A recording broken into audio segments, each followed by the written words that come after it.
বান্দা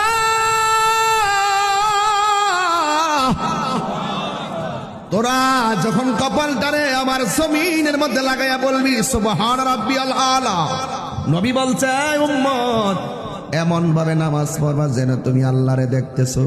যদি তুমি আল্লাহরে দেখতে না পারো এই ধারণা রাখবা স্বয়ং আমার রব তোমারে দেখতেছে। তার মানে বোঝা গেল বান্দা বাঁচার কোনো রাস্তা নাই। মাটির তলে যাওয়ার মাটির উপরে থাকো, পর্দার তলে যাওয়ার ঘরের ভিতরে লুকায়ে থাকো, যেখানেই তুমি থাকো না কেন আমার আল্লাহ রাব্বুল আলামিন আমাকে আপনাকে দেখে কি দেখে না।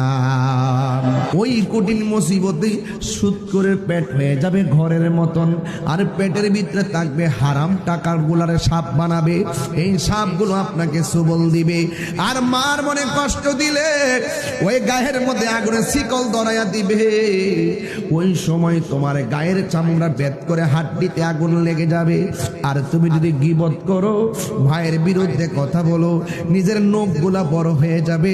এই নখ দিয়া নিজের গায়ের কপালের চামড়া গুলা নিজে আশ্রয়া তুল্লা তুল্লা চামড়াটা খুলে ফেলবে।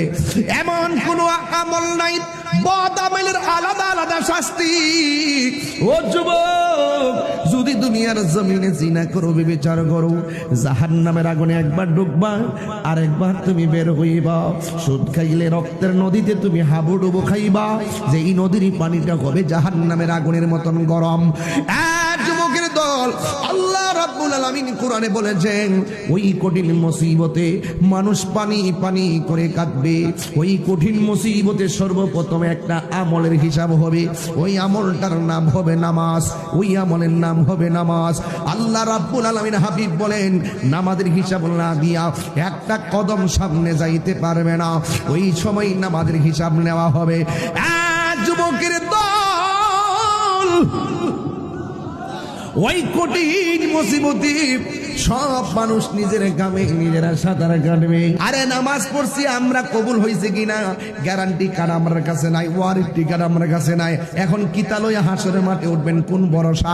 একটা ভরসা আছে, আল্লাহ। রোজা রাখছি, কবুল করছো কিনা জানি না। নামাজ পড়ছি, কবুল করছো কিনা জানি না। কিন্তু আমরা নবীরে জানের চাইতে বড় বেশি ভালোবাসি।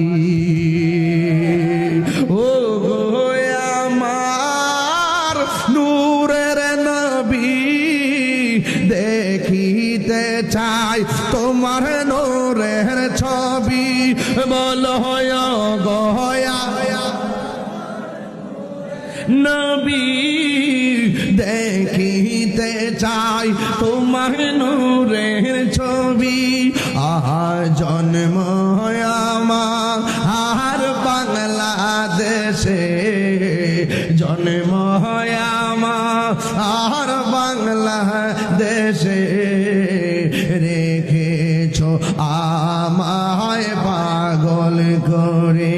বলো রাসূল তোমায় ভালোবাসি, মনহৃদয় যার করে।